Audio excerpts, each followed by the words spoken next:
2018 marque le 20e anniversaire du sommet Chine-Union européenne ainsi que le 15e anniversaire du partenariat stratégique global qui les unit. Le président Xi Jinping a rencontré plusieurs dirigeants européens et s'est entretenu avec le président du Conseil européen, Donald Tusk, et le président de la Commission européenne, Jean-Claude Juncker, en marge du sommet. Le président Xi a souligné l'importance du partenariat stratégique global et a exprimé sa confiance dans le développement de relations plus étroites entre la Chine et l'Union européenne. Plus tôt cette année, le président Xi a prononcé un discours sur la coopération entre les deux économies. La Chine soutient fermement l'intégration européenne et a pleinement confiance en l'avenir du développement de l'Europe.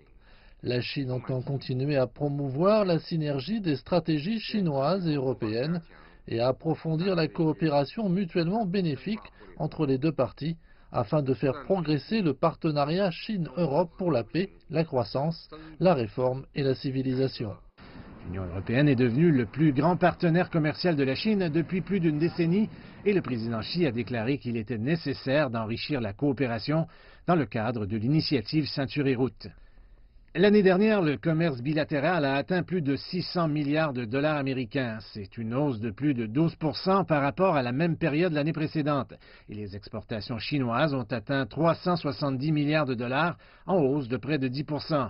La valeur des importations en provenance de l'UE était de près de 250 milliards de dollars, en hausse de plus de 17%. Lundi, le premier ministre Li Keqiang s'est entretenu avec les dirigeants de l'Union européenne. Dans une déclaration conjointe, le premier ministre Li a déclaré que les deux parties étaient d'accord sur le fait que la Chine et l'UE devaient défendre le multilatéralisme et le libre-échange. Li Keqiang a souligné la détermination de la Chine à protéger les entreprises, affirmant que les entreprises chinoises et étrangères seraient traitées de la même manière.